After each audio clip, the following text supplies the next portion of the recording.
Okay, we're going to get started in about 1 minute. And we have a pretty packed agenda, so I'm going to ask that we make a commitment to get through it by our scheduled time, which is noon. Because we've got, I think, 2 closed session items as well.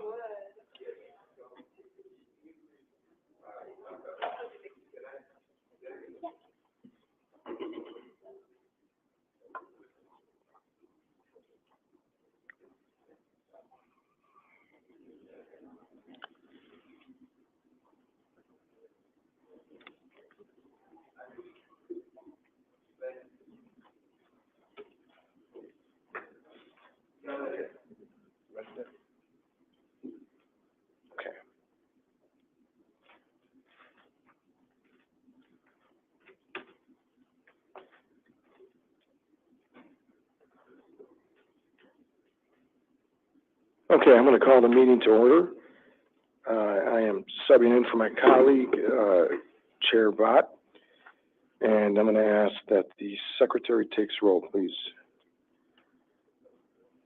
Director Garza? Present. Director Sorrell is absent. Director Webster-Cross? Present. Chair Bott is absent, and serving as a substitute member, Director Story is around the corner. Hold on.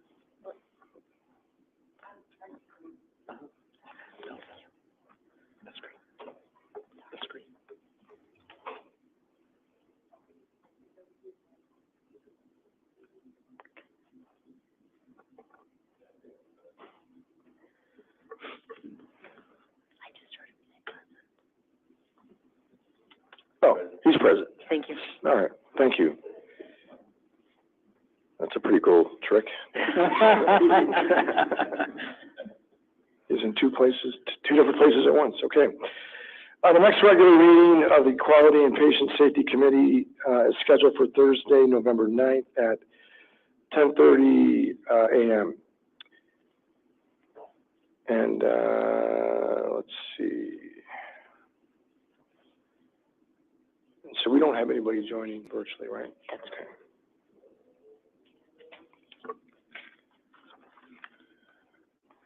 Okay, so we'll move to item 3. Make sure I have that right. Oh, I'm sorry, item 2. Is there anyone registered to provide in-person or virtual oral testimony or submitted written testimony? Did not receive any registrations nor any written testimony, and for the record, we do have Ms. Merriweather remotely. We don't need a motion for that, but I just wanted to state for the record. Oh, thank you for that. Okay, now we will move to item 3. Report on the quality and patient safety matters. No action needed for these items, only informational. And then we'll start with the HRO dashboard and update on strategic initiatives reviewed by Dr. Makaitis, Chief Quality Officer. Good morning, directors. Good morning. Dr. Eric Makaitis, Chief Quality Officer, Cook County Health. Before we dive into this, just want to take a minute to share that we have 2 new team members joining the quality team, Iris Esquivel and Amelia Nichols. You guys wave. Welcome. We're excited they started with us just this week. So, all right. So as always, we'll start with our patient experience information. We did change the slide up a little bit. We're offering upper and lower control limits on this. So the dotted line in the middle is our average performance, and then the upper and lower kind of significance in terms of movement and the numbers. So relatively flat right now. I will call out again, low response rates. It's something that the team's been doing a lot of digging on, and we've realized that in our data submission, we are actually double surveying. We send our ED patients a survey, and then when they get upstairs as an inpatient, after discharge, they'll then receive a paper survey. So there's been a lot of actual feedback that they're, they're kind of feeling like, well, I did this already, right? So we're cleaning that up and working with our Press Ganey partners to ensure that we kind of untangle those 2 things. So ED discharges should only get the ED survey. Anybody going upstairs should only get the inpatient survey. So hopefully we'll see an increase in our survey returns at that point. So relatively flat, like I said. We can go to the next slide. We did see some nice increases with our nursing communication, 66 to 76. And then next slide, we have our environment performance, also an increase, 59 to 63. And the next slide, we're going to switch to Provident. Again, I want to call out low volumes. This is a quarterly report, and there were 10 in Q3 of 23, so roughly 3 a month returns. Again, we think that the data change should help boost those numbers a bit. But relatively flat, kind of dancing around the average there, 50% top box in Q3. Next slide. Steady increase here. Again, I'll call out low volumes though. Moving up to 87% from 80 last month, or last quarter, I should say.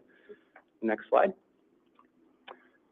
This is communication with doctors, improved 84 to 90%. Next slide. We're going to switch back to Stroger now. Again, very excited about this big success story. Sepsis continuing upward trends this last month at almost 93% SEP1 bundle performance. It's now pulled our rolling 12 months above our stretch goal of 55. We're currently at 56.28. So congratulations to all team members involved in this. Some really great work going on. Next slide. This is Stroger's C. diff volumes. We are currently at 18. There's still 2 pending within that, so between 16 and 18 is where we're going to land for that month. That still annualizes out to 24, which is better than stretch goal of 25. So hopefully we'll see that trend for the last few months. Next slide. I'm going to switch to Provident now. This is our SEP1 bundle performance there.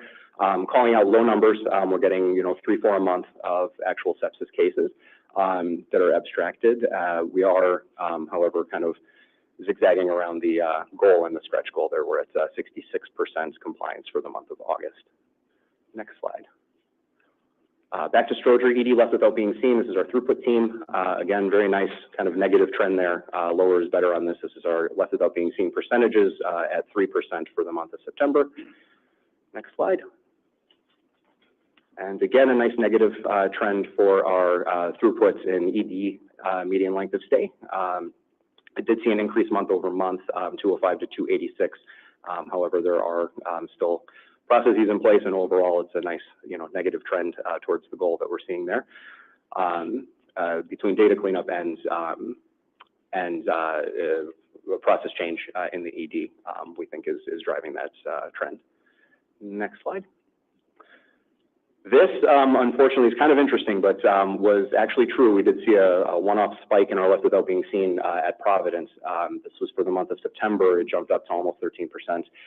We did see in the middle 2 weeks of the month, big boluses of patients coming midday between noon and about noon and 6. There were some hours where we saw upwards of 50 patients coming in the door. Kind of working through that, there are some, care coordination and, process and throughput work that's going on in their interdisciplinary rounds as well. Up on the medical units, Dr. Turner and I participate in those pretty regularly, but talking about identifying opportunities to shorten our length of stay, which is kind of driving at times to backlog into the ED when, the hospital's full and we can't move patients upstairs. So actively being worked on. We're hopeful that this is just a one-off. Let's see what next month brings. Next slide. This is ED median length of stay, 187 down to 171, so at stretch for the month of August. Next slide. We'll switch to HEDIS now. This is our breast cancer screening. We've seen a nice increase, well above our stretch goal. We're currently discussing potentially moving that stretch goal to continue driving improvements. And next slide is our hypertension control. We did see a bit of a downturn here. This was discussed at our HO steering committee last week, and Dr. Edio and team are working on their processes, better identification, better follow-up on rechecks and on blood pressure. So we're hopeful we'll see an improvement going into the next month or two. And I think that brings us to the end. Any questions? Any questions or comments? Thank you. Thank you. Nice work, and thanks for working through the presentation swiftly. Let's see, we'll go to the regulatory and accreditation update by Ms. Cynthia Fish, Director of Quality and Regulatory. Thank you. Sure. All right, good morning. Good morning. Good morning. Thank you. Okay, up on the screen is the one slide regarding the updates for regulatory here in the month of October. So we'll begin at Provident. We are still patiently waiting for our our CAP survey. That's the laboratory survey. So they are expected this year. They have not yet come by. So that will remain on there until we have that survey. We did have our second mock survey at Provident back in August. So we continue to meet weekly to check the consistency and the compliance of each one of those measures. sorry. And we are, again, patiently waiting for our Joint Commission survey. So we hope that they will arrive this month. We hope they will arrive next week. We are waiting for them to show up for the triennial survey at Providence. Moving down to Stroger, we are planning to have a mock survey here. Probably will be more in January. So we have a little bit of time to get ready for that, but we are planning to have that soon. And then we are consistently meeting with the chapter owners from the previous triennial survey to ensure that they are compliant with those previous findings. And then moving ahead for the whole system, we continue to look at our clinical guidelines and policies, ensure that those are updated so we stay current on that. So that's an ongoing process. And then we also continue to move along on our journey to reach healthcare equity certification with Joint Commission. So that's a process underway. Can I just ask a quick question? Do you have any intelligence or understanding of what's happening with the CAP survey behind, and like we've been waiting for the Joint Commission at Providence? Is there some lag you all sense in what's occurring? With the CAP survey? CAP survey as well as Turner waiting every Monday morning. For the Joint Commission For the completely, Joint yeah. Commission. Well, two separate organizations. Right. CAP is just whenever they show up, and I haven't had word that they are delayed. We do know that that has a very large open window. We know it will be at the end of the year, we just have to wait and see. Regarding Joint Commission, so if you remember, Providence Hospital's triennial was actually scheduled for next year, but we were one of the selected few that they chose to move up for a survey in 2023. Joint Commission is moving fast to ensure that they are completing all of those overdue surveys and completing the ones for the organizations that they moved up. So I know they're trying to get through that quickly. The surveys are unannounced. Sure. So, and then if you're aware, they have now done away with the postings. They used to post on their website, Joint Commission, that organizations would know by 7:30 if they were having a survey. CMS has asked Joint Commission now to cancel that, so it is completely unannounced. Therefore, today and moving forward, we will not know if there's a survey until they arrive. So we are hoping it will be October. I was told by our representative that it will be soon. So it is a 3-day survey. So we do wait Mondays through Wednesdays until they arrive. And as soon as we do, there will be notice going out. But we believe it is definitely this month, and we are hoping it'll be this coming week or the following. Thank you. All right, thank you. Thank you, Cynthia. Absolutely. All right, we'll go to the quarterly nursing operations update to be reviewed by Dr. Mina Peters, Chief Nursing Executive.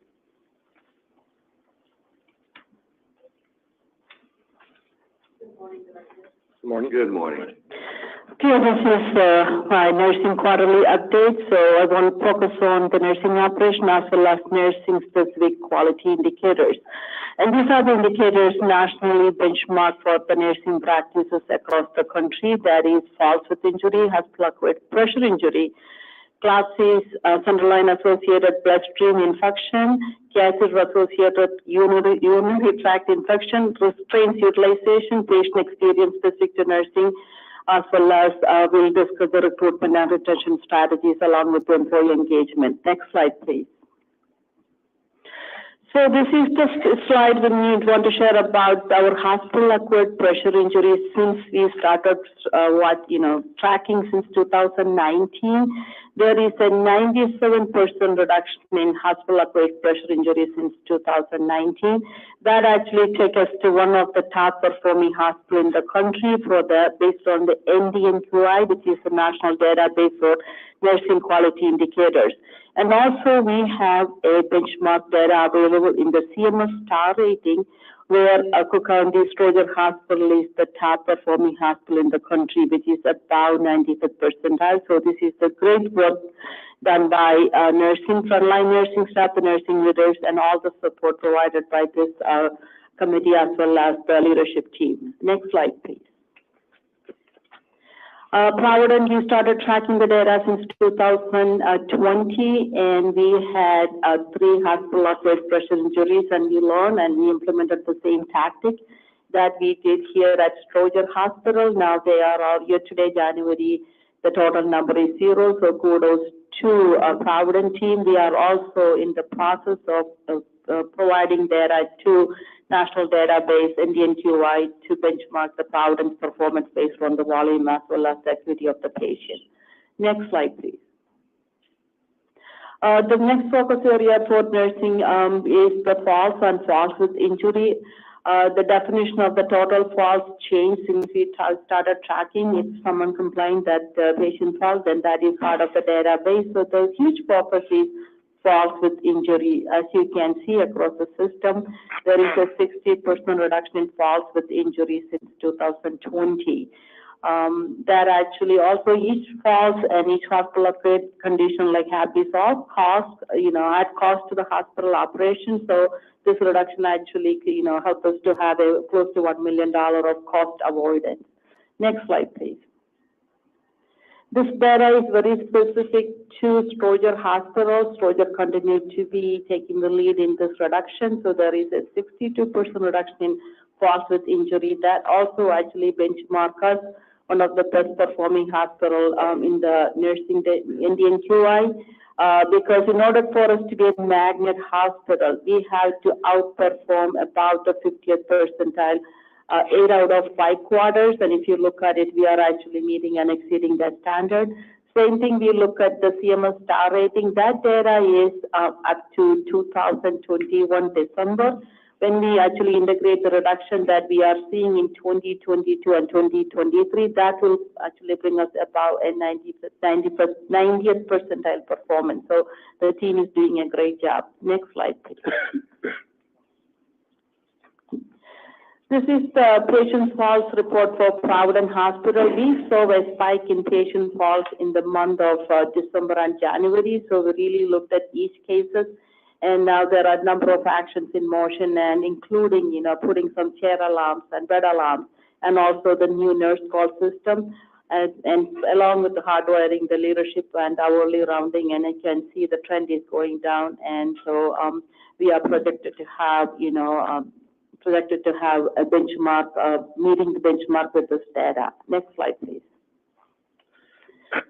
Class C underlying associated infection, since we started tracking this, there is a 43% reduction from 2019 to 2023. However, we are seeing the small spike. If we have one extra class C date, that takes us to about national 50th percentile, because every other hospitals are focusing on it. So we're really looking at a different strategy to hardwire the process. We implemented the bundle compliance and also a daily compliance assurance program. So we expected to see a significant improvement in this area along with the achieved reduction. Next slide, please. The cardio also is a focus area. Along with we implemented the bundle compliance. We are, reviewing 100% on what happened. We are also collaborating with all the infection, all the incidents related to infection with our infection control team as well as the quality team. So we will be doing a root cause analysis as well as and a value stream mapping to really understand the gaps. Next slide, please. Restraint utilization. This is actually a study where every quarter, when we do the hospital-acquired pressure injury, we look at the prevalence study, and we were doing well except the last quarter when we saw a slight, uptake. So we actually looking at understanding the rationale behind. So the review started. We re-implemented the restraint utilization committee. And we want to say the preliminary review tell us that is an incident that particular day, but this is part of our quality indicators. And if you look at it, we actually are looking to see what happened last quarter. Next slide, please.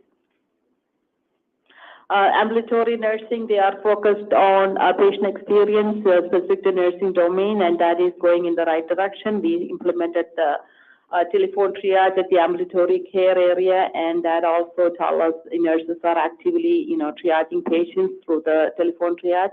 We are seeing significant improvement into, really directing patients to appropriate care. Also, we started the chronic care management visit, so just 1 month, so it's preliminary for us to say the outcome. But I'm hearing a lot of positive feedback from both nurses as well patients and the providers to put the patient in the appropriate level of care. So more to come on this particular indicators. This is, we are also increasing chronic care nursing visit can be billed by, the CMS. So we will improve our bill rate as well as the revenue plus at the end of the day improve the access to the patient. Next slide, please. Hospital acquired the nursing domain specific to patient experience. So I have the last month data. Thank you, Dr. McCarty, is sharing the latest data. We have number of actions are in motion to improve the patient experience domain for Provident, and this is what's going in the right direction. Also, lots of efforts to increase the response rate. Next slide, please. This is the nursing specific patient experience, trends for Stroger Hospital, and the August data is close to 70. However, the latest number is about 70 plus. So lots of activities, implemented the CIK training in collaboration with the Chief Experience Officer. Program commit to SIT, plus specific to shift report, hourly rounding. So this is actually the focus area for all of us to improve the patient experience. Next slide, please. What's happening at the correctional health? Lots of activities at the correctional health, and the leadership of the new Chief Nursing Officer joined us, Ms. Nori. She actually, we are also presented at the national level. She presented at the national conference where a room full of attendants to talk about correctional health care and the role of nursing to improve the care at the settings. And also, it's a team effort for NCCH accreditation. And part of that, she also put in place over 30 nursing protocols to provide the care timely. So there's a lot of collaboration and work at the correctional health system. We are also planning a correctional health conference in January, February month for the Midwestern area here, because we have a strong leadership and knowledge within our county health system. Next slide, please. This is to highlight the CCDPS nursing accomplishment. They are also working collaboratively with the public health system to really bring in nursing to manage the chronic care and also the clinical visits. We are also working with the different colleges to bring nursing students to public health rotation. So that is starting.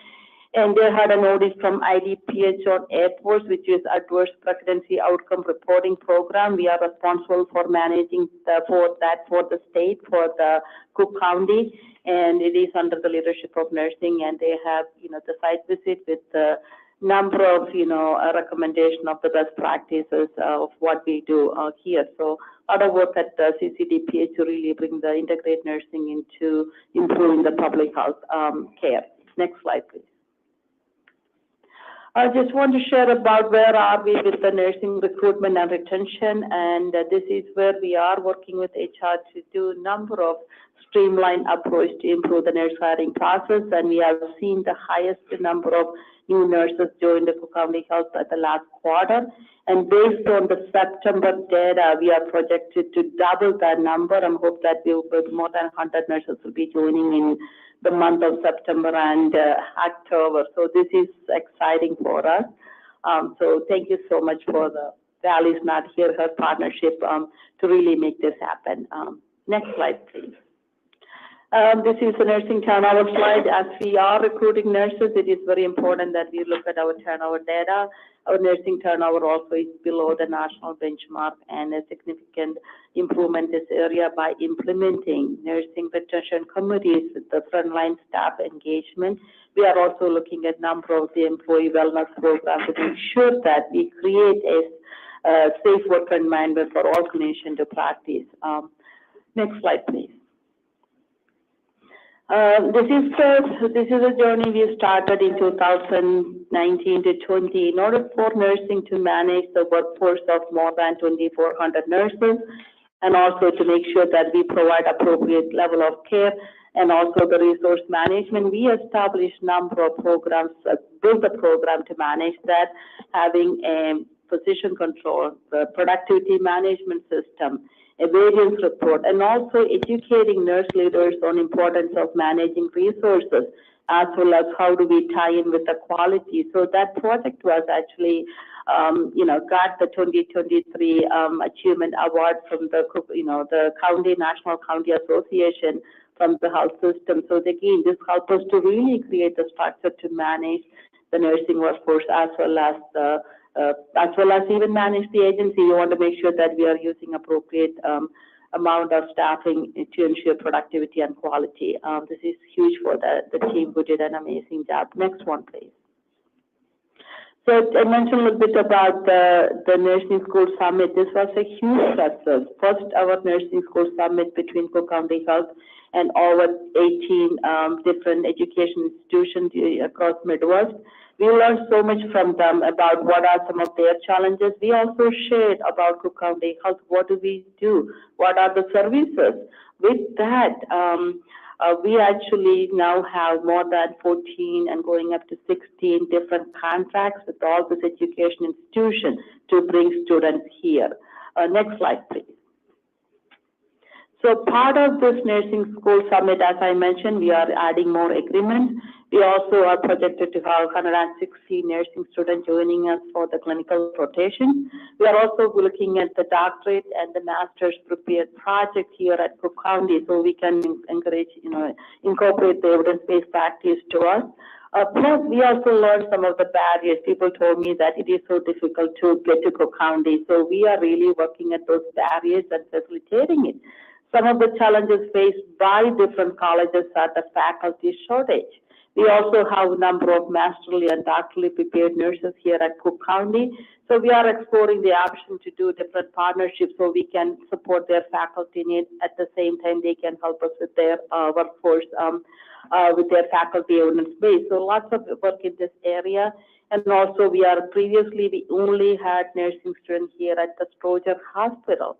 We are expanding that to Providence, ambulatory space, CERMAC, and public health. So there's a lot to come from this particular event, and we will continue our next summit at the end of this year. Next slide, please. As you say, we have national, nursing workforce challenges as well as the opportunities. The challenges, we continue to see a very tight market for nursing. Nursing demand is increasing. Nurses are leaving bedside. And also, the number of nurses enrolled into the nursing school also. Not that the people are not interested in nursing program, but they don't have enough faculty to train them. So we are in a very tight market. So what are the opportunities? As a Cook County Health System, we have an opportunity to really look at our retired Cook County nurse hiring program.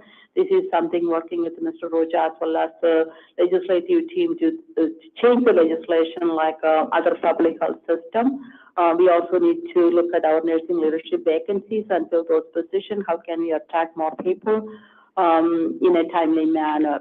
Also look at the length of hiring time. Significant improvement from the HR to streamline the hiring process. We improved significantly. However, the market is less than 2 weeks. So we have some work to get to the market, and that's what we are working. Also really look at the compensation package for the nursing leadership position based on the industry best practices. Next slide, please. I'm sorry, what did you say about the compensation?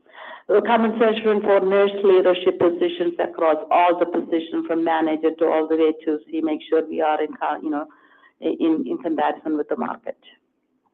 Yeah, what is the legislative change needed to hire and retire? Of course, this is what I'm telling you, Mr. Rajai, because currently, according to the pension rules, a retired employee of Cook County cannot come back to work.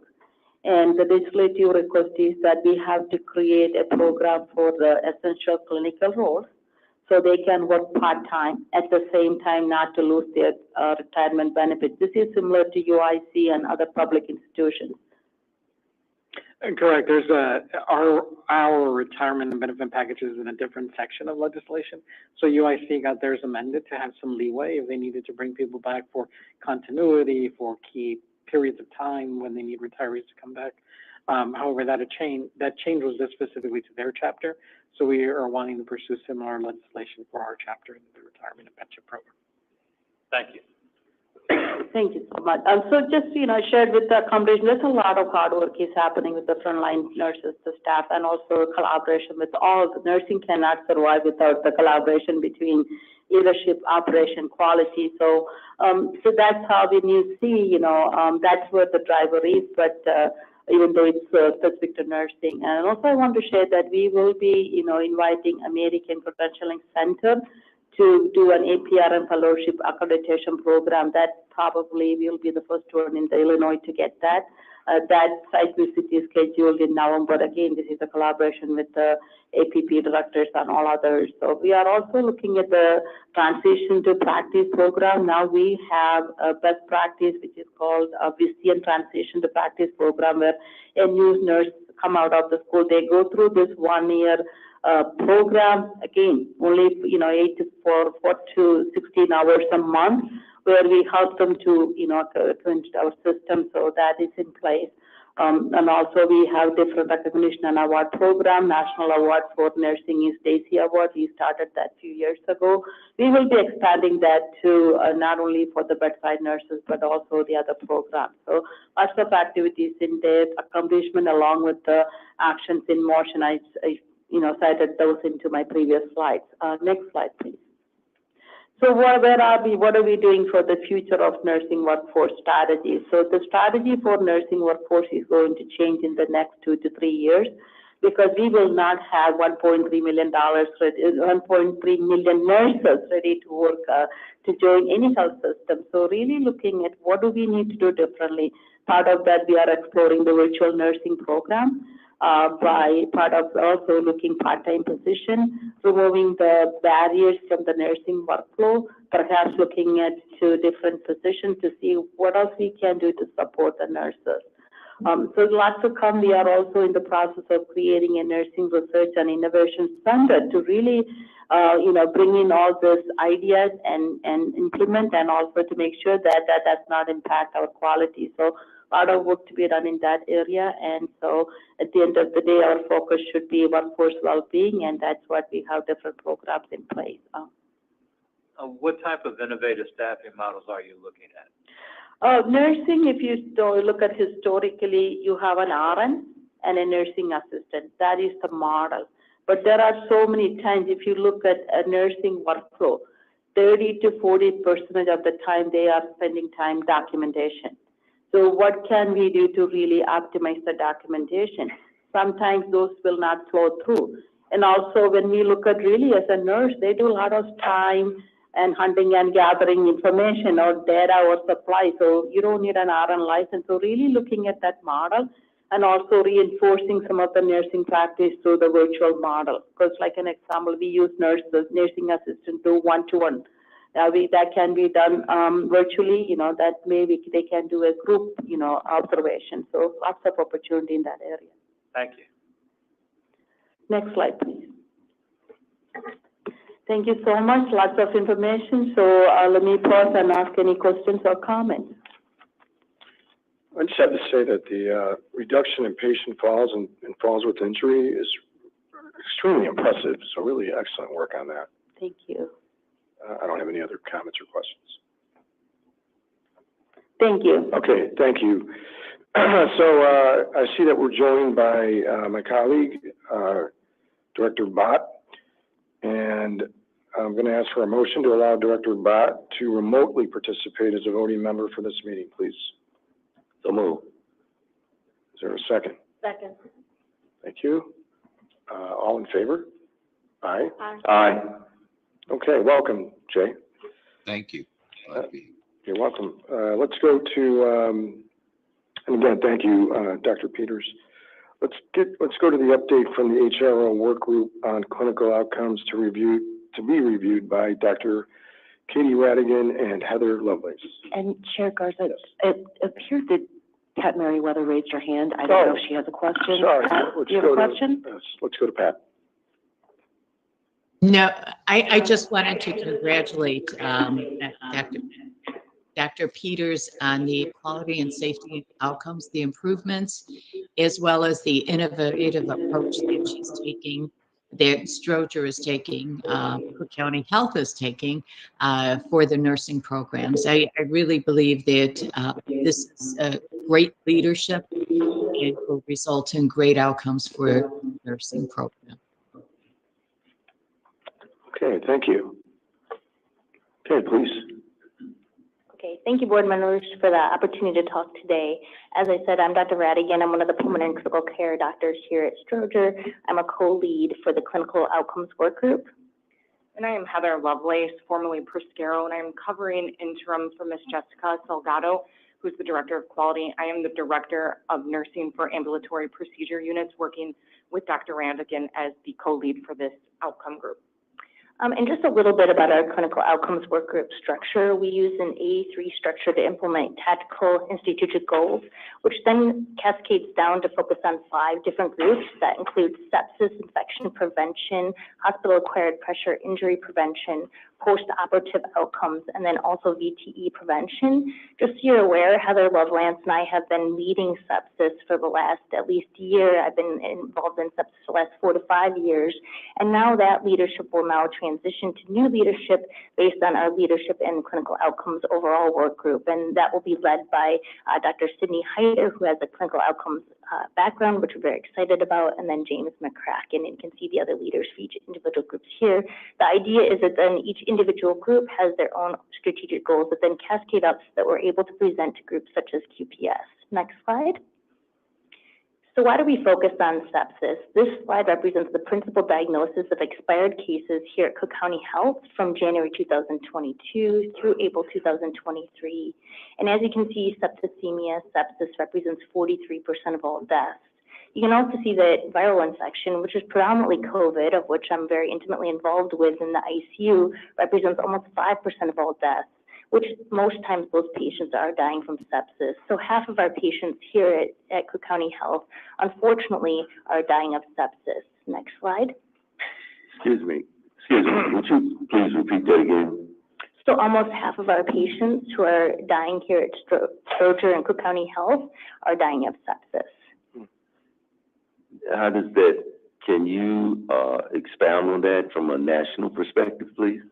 Actually, you know, it's just a matter of that I don't know what other hospitals in terms of their primary numbers, but our overall mortality rate is fantastic at about 8.9%. So we do a fantastic job from overall mortality. It's just a number of our patients are dying of sepsis. Is that because of the demographic that we serve? You know, I don't know if there's definite evidence for exactly why, but I would suspect that that's a predominant reason, potentially.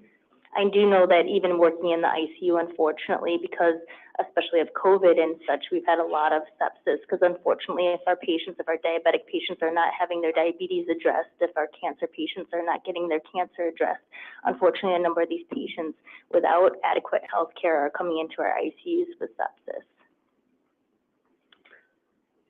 And we could add, adding data from the National Institutes of Health, it usually, sepsis can range anywhere from 24 to about 40% to 50% as of the leading mortality cause. It is higher in institutions that care for populations that traditionally do not have insurance or are underinsured, because they will wait longer when symptoms present themselves. So you do see a slightly higher rate of sepsis, but sepsis is a huge issue in hospitals, because it's representing a delay of care usually. And so we work real hard to make sure, and the work that was being done, and why we commend the team so much on their improvement, is it recognizing the symptoms on the front end as soon as we can, getting the processes started, getting them the fluids, getting them the procedures that they need, doing the alerts is one of the best things that we can do to increase the mortality. And so I know that's why they're presenting. I'm really excited about the work that they have done in the improvement, because it's one of the things that we can do, especially for underserved populations that wait longer than others. And that is usually one of the things that occurs in sepsis, is that you had a viral infection, you had something or any kind of infection in your body going on that led it to become septic. And usually that's when people get brought in, because those are very serious symptoms. And overall, most data shows in most hospitals that it's 1 in 2 to 1 in 3. So it really depends, but really, at most hospitals are struggling with sepsis as a major lead of death within their hospital, at least 1 in 3 patients. Okay. And I appreciate that, and I'm grateful for the great work that you all are doing here. And, but from a public health perspective, you know, putting that out there, I don't think, as you said, it's the front end work that you all are doing that's saving lives. And, that's the good news here. But, I'm just concerned about in the general population, we talk about health disparities.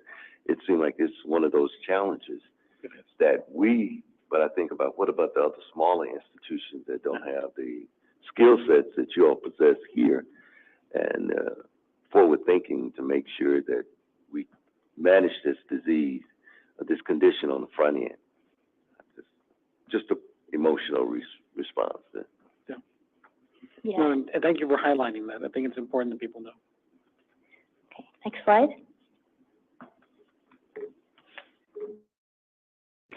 So again, this is further evidence that Dr. Markaitis had already presented. I just wanted to, this slide represents CMS SEP1 percentage of patients who met compliance. And as you can see, even as May 2022, we were at 20% compliance. I want to go a little bit further in depth and actually explain to you how difficult it is to get CMS compliance. Every time we have a patient identified with sepsis, we need 7 measures to be met. If one of those is missed, that means that we are non-compliant. Those measures include blood cultures prior to antibiotics, lactate, and fluids if the lactate or the patient is hypotensive within 3 hours. Within 6 hours, we need a repeat lactate if that initial lactate is elevated, vasopressors when they're hypotensive, and then also we actually need to document that we prove to go back to our patients who are in shock and document how they're doing from a hemodynamic standpoint. And as you can see, we went from 20% compliance in May 2022, and as you can see, July it's 81.25%, but then August, which Dr. Markaitis presented, was all the way up to 93%. We have also met our stretch goal of 55%. So this was a huge effort, and there were so many people involved in this, but we have had fantastic success. Next slide.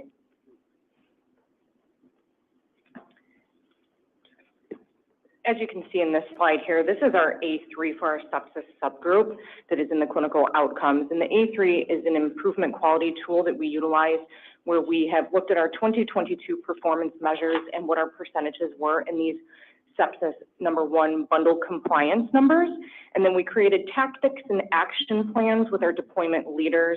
And then we monitored on a monthly basis, meeting with these subgroups. And then this slide identifies where we are with these tactics and action plans, progress, accomplishments, and need for improvement. Next slide. And as you can see here, green means that we've met the outcome, yellow means it's in progress, and red means that we still need some help in these areas. And I'd just like to go through a little bit this in more detail. How we've kind of separated things in the initial HR subgroup is through the ED, the floor, and then also the ICU. The big push, though, throughout all of these areas has been abstraction. And what happens is that if we have a missed sepsis case, Dr. Poulter, myself, Jennifer Rosenich, and Andrea Romero go through each missed case. This is not only an opportunity for learning to see what maybe we need to improve, but it also improves our accuracy in terms of that abstraction data of which we report to CMS. So this takes hours upon hours of work, but I think it's really improved our outcomes tremendously. So that group has been fantastic.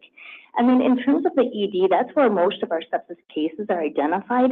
So that's the first list here. We've really worked strategically to work with nurses so that we're able to actually identify sepsis, not when the patient gets past the line or past the intake, but actually in the frontline process. And then also educating our nurses to trigger physicians to really respond to these sepsis alerts immediately, and working in detail with our physicians in order to optimize further. You'll see on one of my other slides that our biggest miss for CMS criteria is repeat lactate.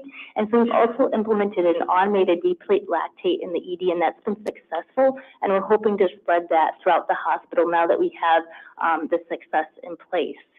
We've also working on a sepsis care set, of which we're educating upon that. That's not ready for real time yet, but really one of our great impacts. And then in terms of the floors, our higher administration has supported a nurse-driven protocol of which when a sepsis alert occurs, our nurses are able to draw blood cultures and lactate and then trigger the physicians to do further work on the sepsis case.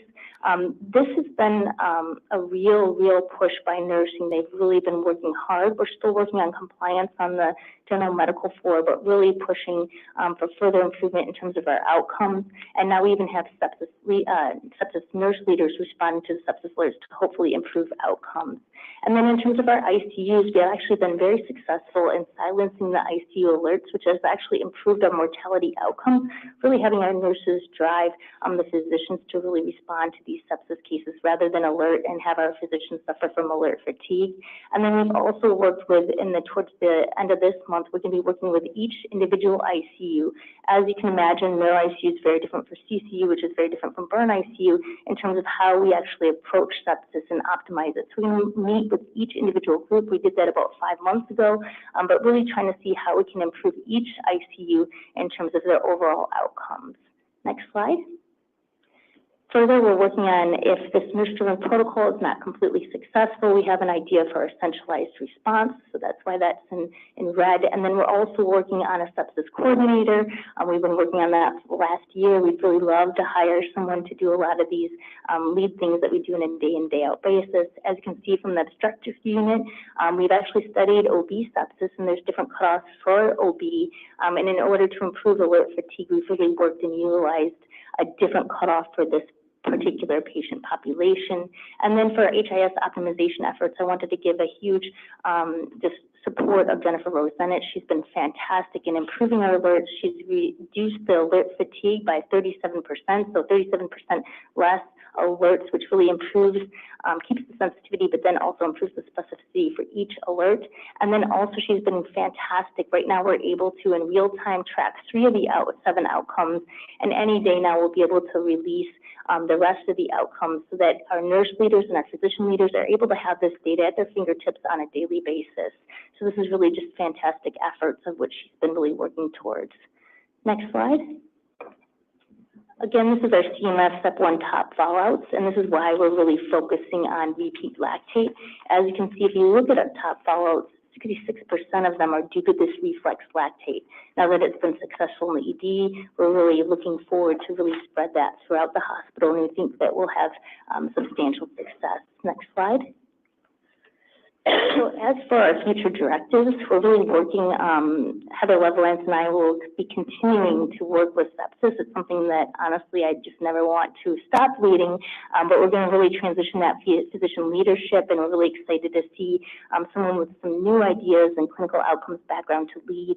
We're also going to be working on the optimization of the med-surg response with the nurse-driven protocol, and then really looking for them to improve the compliance in a much stronger way, and then executing the reflex lactate order, completing the build for the business intelligence data, so we have all 7 outcomes at the fingertips of all of our leaders, and then really individualized goal-oriented education and training for each individual ICU. And then our big, huge goal is to hire sepsis coordinators, so all these things can work in conjunction and just continue with just one leader that has their pulse on sepsis at all times. Next slide. I think it's important for everybody to know that we have been in recruitment for that sepsis coordinator without success. And once we do get somebody in that position that's qualified, it will significantly help. And in addition to that, the whole improvement process wouldn't be a success if it wasn't for all the multidisciplinary areas and stakeholder support that is involved in all of our subgroups.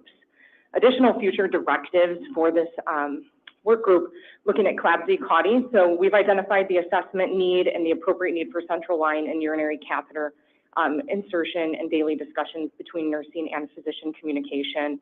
We are reviewing and making certain that accurate documentation in all fields is appropriate for those items. And then we're implementing the central line Wednesday evaluation of these central lines every Wednesday evening, and then just identifying what those needs are, if we need to discontinue or next steps. In regards to VTE, we are monitoring compliance with a newly implemented go live on the patient mobility program. This is a research tool through the Johns Hopkins mobility program that has been implemented here. So more to come in the future on that compliance and improvement measure. VTE advisor compliance by unit. So we're working with BI, completed necessary reports and identifying those needs and maximizing and optimizing those reports. And then we are looking for those opportunities and gaps with the SCD availability and utilization in the institution. Regarding PSI 6, 9, and 11, we are going to be implementing incentive barometry as a routine post-op order, evaluating the best practices at other like-minded institutions, and then reassembling subgroups with the appropriate individuals and recruiting more team members for that initiative. Next slide. So we're going to open to questions now, but before we approach questions, I just probably wanted to address an initial question that you all have that you kind of spoke of too. So next slide. We are really trying to work on spreading the word of sepsis throughout the Chicagoland area. And so this past Sunday, I ran 26.2 miles to spread the word of sepsis. Yeah. If you want to see the proof that I did it, I will show you a photo. But as you can see here, the front of the shirt says sepsis can't hide when awareness is worldwide.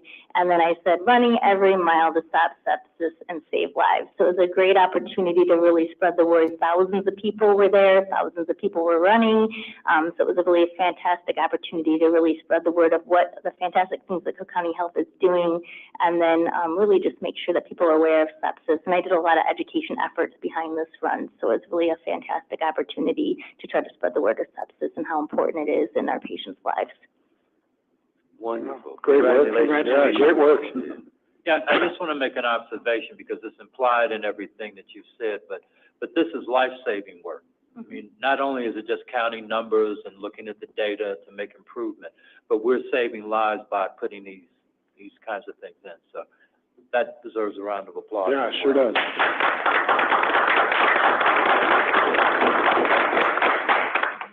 And I'd like to comment a little further on that. And I think it's most important for our patients, not just a life saved. And when you're in ICU long enough, it's really getting these people back to the lives that they really deserve. Having the same cognitive and function not being implemented in terms of problems with psychiatric disorders after their prolonged ICU stay, and more than anything, getting back to work so they can support their families. So the more effective we treat these patients, the better life they're going to have, and not just be alive, but have a better quality of life. So it's really a fantastic effort that our entire group has been doing. Thank you. And I think Pat Merriweather has her hand raised. Pat? Thank you for all the work, and I apologize if you covered this already. What percent of the patients that have died of sepsis were readmissions? Yeah, so I don't have that exact percentage, but I know it's the second cause. Someone can correct me if I'm not correct in the exact number, but it's the second cause of readmissions. And actually, because of that, that's a side product that I didn't mention. But it's really important to me that we really reduce the readmissions. Unfortunately, if we could have a nurse leader to really support that, we've had a nurse leader to really ensure that in the past that we could call patients, ensure that they're on the correct antibiotics, ensure that they're taking their antibiotics, ensure that we have quick follow-up to ensure that if there's any issues that those are addressed. But I'm actually I met with the director of the chief of family practice, and I'm going to start going to their meetings in terms of really ensuring that we can have something set up so that we can really try to prevent readmissions from sepsis, because as you kind of alluded to, that is a huge issue in every hospital, but especially at county where sometimes we don't have that one-on-one where the patients may not really understand the importance of all their antibiotics, have the means to get all of their antibiotics, and then really try to get immediate follow-up. But using teach-back as well for when they're being discharged so that they know that even the flu can lead to sepsis. I think there's a great deal of education and maybe working with Cook County Public Health to get the information out there in a patient-oriented approach. Yeah, it may help. It's helped in other hospitals. All right, I believe Director Bott has a question or his hand raised. Yep, thank you, Chair. I just echo the appreciation and the great work by the the team. And then I would also say, I had a perspective on what Pat was just talking about, because that's where one of the questions I was going to ask. I think maybe, what are our approaches to the model? Are there other things we can do using technology or other capabilities that may help address some of the readmission or meeting people where they're at in the FQHCs and the health centers that are involved in that? But something to consider. And then on the other, have you all seen the study on low value alerts from the VA, where they were able to give time back and reduce low value alerts? If not, that's worth checking out, and I can send it along to Dr. Makaitis. Thank you, Director Bott. Any other questions or comments? Thank you for the excellent presentation. Thank you. Thank you, it's great.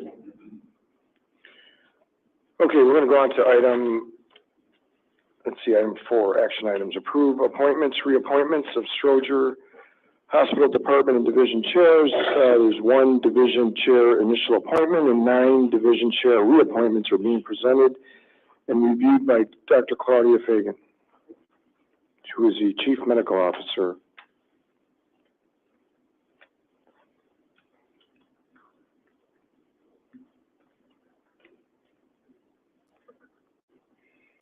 Thank you, Directors. Claudia Fagan, Chief Medical Officer. So we have 1 new appointment, Dr. Chad Zawitz, who will become, the title is, and I know it's confusing, Chair of the Division of Correctional Health. Dr. Augustin Ware is the Chair of the Department of Correctional Health. But in this role, Dr. Zawitz will serve as an administrative role and be the number 2 person for correctional health at CIRMAC.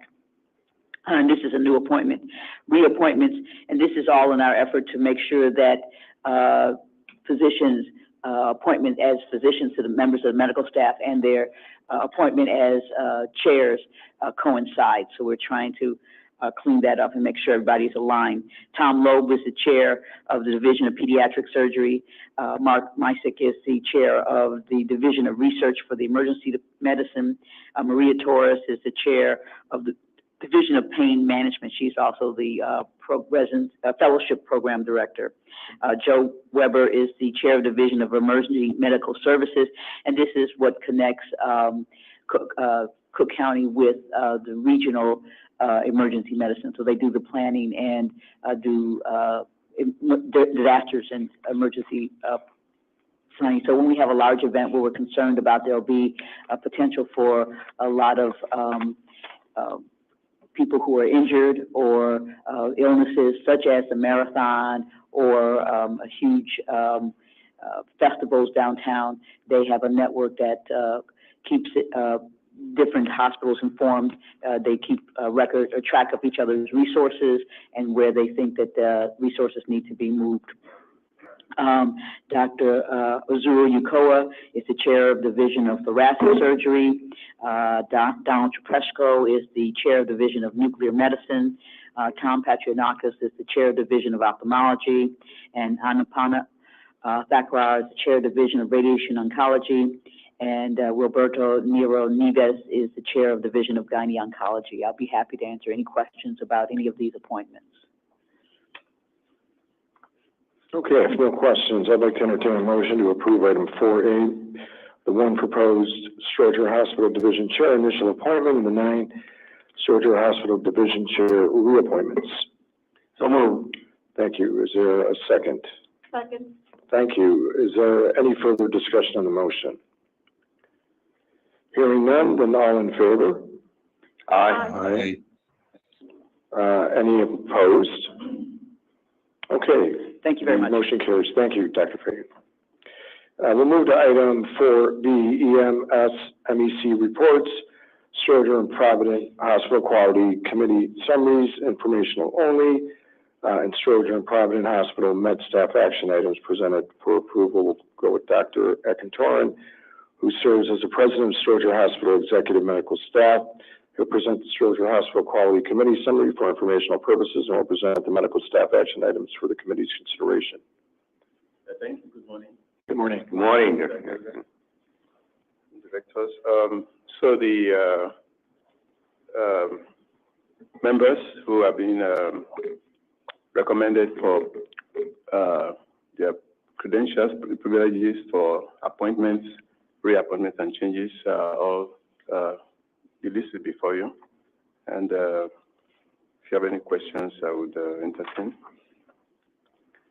And if none, we'll also present quickly to you the summary projected above from the HQPS minutes for the meeting of August 22nd.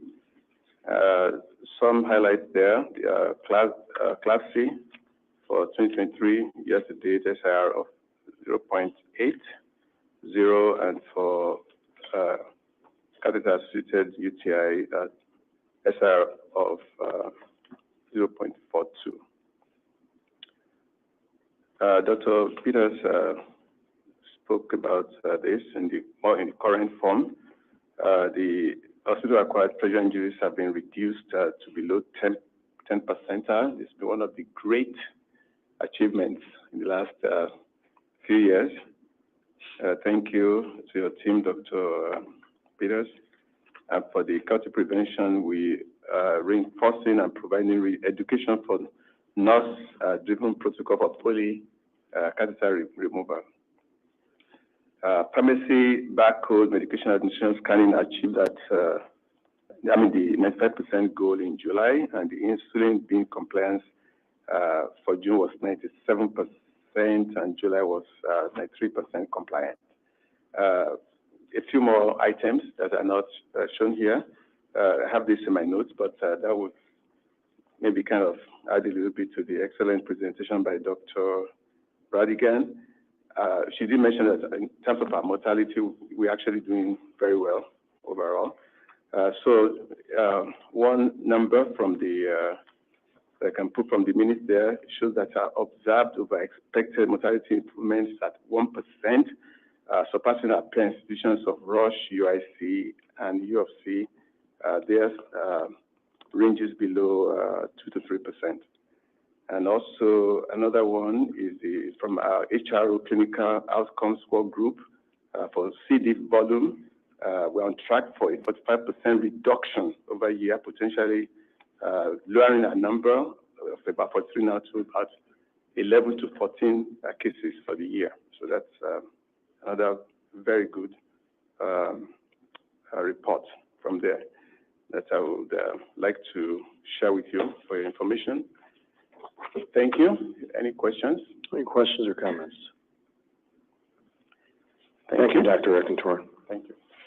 I'll move to Dr. Mark Wolfman, who's the chair of the Department of Family and Community Medicine. He'll present on the Provident Hospital Quality Committee summary for informational purposes, and will present the medical staff action items for the committee's consideration. On behalf of Dr. Marlon Kirby, who serves as the president of Provident Hospital Medical Executive Committee. Good morning, directors. Thank you for the Good morning. information. Yeah. We had the opportunity last month to present the annual report for Provident Quality Performance Improvement. I'm happy to say the work that we share with you is ongoing. The quality department has established some open office hours to allow staff members to work directly with them on some of their projects and reports. So we're seeing good progress on that. Some highlights for you today. We talked a little bit about 8 West Nursing. We continue to work on the medication scan, and you can see both parameters that the patient was scanned for meds, and then also that the medication was scanned for the patient. We're close to goal, but we continue like to see that at 100%. So we'll hope to have some more information for you next month, a little bit about as we drill down on why we can't get that up over 90%. But there has been improvement, and I think that the team has a good plan for that. Very happy to report 0 cases of central line or catheter-associated infection. That highlights some of the great work you've heard from nursing system-wide. I think we're using, leveraging that through Dr. Peters to be able to take advantage of the learning both at Stroger and at Providence. So as the cases go up at Providence, we're seeing more lines there, quite a bit more catheter use. But it's just great to see that the teamwork and protocols are being followed with 0 cases reported. We've been reporting on food and nutrition, as you know, food is medicine in some ways, and having nutrition support. And so we saw some opportunities for dietitian at Providence to get more involved in the clinical care. So they were always doing assessment, but we weren't clear that the assessment was being utilized by the clinical team and then vice versa, the clinical team. So their reporting is really showing almost 100% success, since there's been some improvement in that to make sure that the dietitian's assessment is being used, reviewed and used by the clinical team, and vice versa. When the clinical team has questions, they reach out to the dietitian and they bring back. Part of that's having an integrated medical record, just being able to see each other's work. But a nice thing about a community hospital, people are right there together. And so the encouragement has been to have, live conversation with one another about it. And I think that's very effective. All that has been reported up through the MEC with no action items from there or the committee. And then we also submitted the Credentials Committee report, which went to MEC and was approved without exception for your review.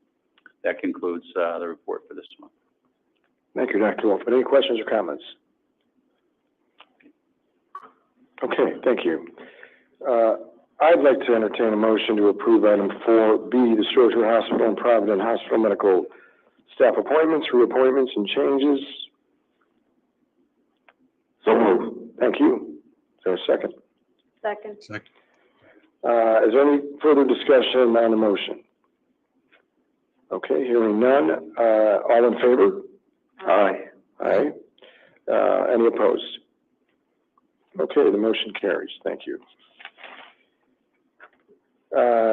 So we'll go to item C, and this speaks to the September 14th, 23 minutes. These were approved by the board at the August meeting, but are being presented for the committee's review and discussion if necessary. Are there any corrections that need to be made to the minutes? Okay, if not, I'd like to entertain a motion to accept item 4C, the minutes of the QPS Committee meeting of September 14th, 2023. So moved. Thank you. Is there a second? Second. Any further discussion on the motion? Thank you. Hearing none, all in favor?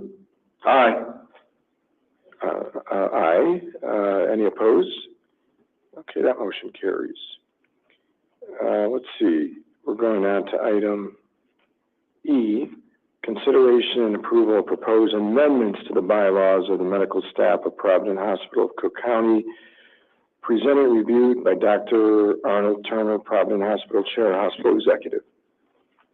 Good morning, directors. Good morning. I'm Dr. Arnold Turner, Chief Hospital Executive of Provident Hospital.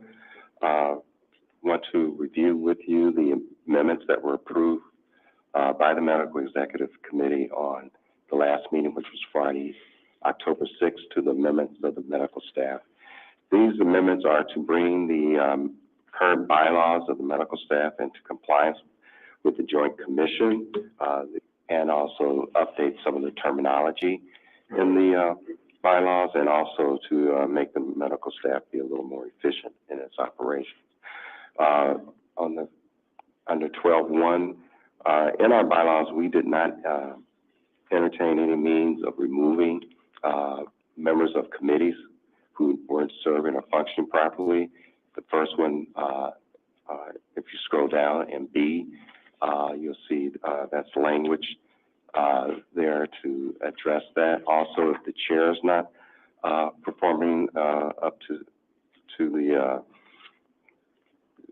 make the operations of the committee functional, there was no means of removing the chair. That addresses that. If you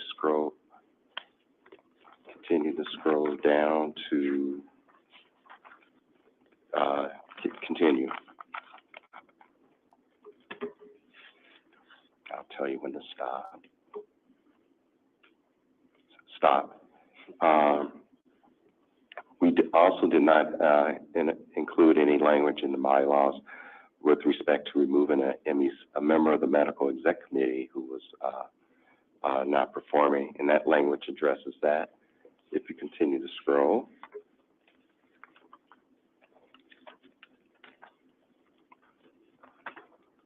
Stop.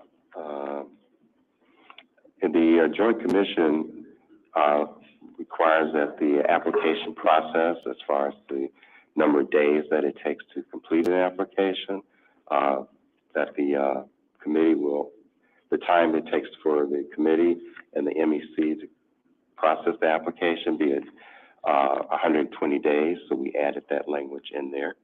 If you continue to scroll. Stop. Thank you. We did not have in the bylaws any language to address if the Credentials Committee and the MEC failed to timely process an application that was a complete application. And this language addresses that then the joint conference meeting would be intervened to address that application.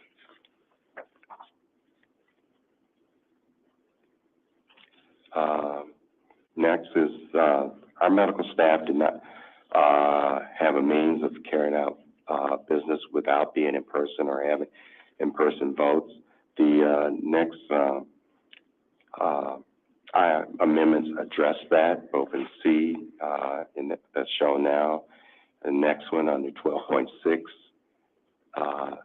under meetings there. And the next one under 13.6 also addresses the quorum. Next is the minutes, how that can be approved. And that's spelled out a little more than what it had been in the past. Just have last two. There's been some, can you continue to scroll? Okay. There's been some change in terminology. Previously, licensed practitioners were referred to as licensed independent practitioners. Now the terminology that is used is credential providers, so we're making that change. And last, Provident has a small medical staff that is solely active at Provident as active providers. So it's, we've had other affiliate members, because affiliate members are who are also their primary hospital is Stroger, but they also serve at Provident. They could previously serve on committees, but they didn't have a vote. Several affiliate members want to serve, but they also want to be able to have a voice in the actions at Provident. So this amendment makes it so that they can serve on committees and also have a vote. And that concludes the amendment to the medical staff at this time. Are there any questions? Okay, I'd like to entertain a motion to approve item 4E, the proposed amendments to the bylaws of the medical staff of Provident Hospital of Cook County. So moved. Thank you. Is there a second? Second. Any further discussion on the motion? Hearing none, all in favor? Aye. Aye. Any opposed? Okay, that motion carries. So at this moment, we will go to item 5, which is closed meeting. So action is not anticipated to be taken in the open session after the closed meeting has adjourned. So I would like to entertain a motion to go into a closed meeting pursuant to the following exceptions to the Open Meetings Act, 5 ILCS 120/2, C1, 2, 12, and 17. So moved, Mr. Chairman. Thank you. Is there a second? Second. Any discussion on that motion?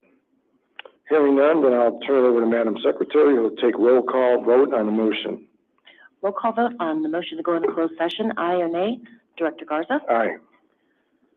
Director Sorrell is absent. Director Story? Aye. Director Webster Cross? Aye. And Chair Bott? Aye. You have 4 yeas and 1 absent. Okay, so that motion carries. We will now go into closed session, so the members of the public and those staff who are not required to be in attendance can please exit the room. We can get started in a minute.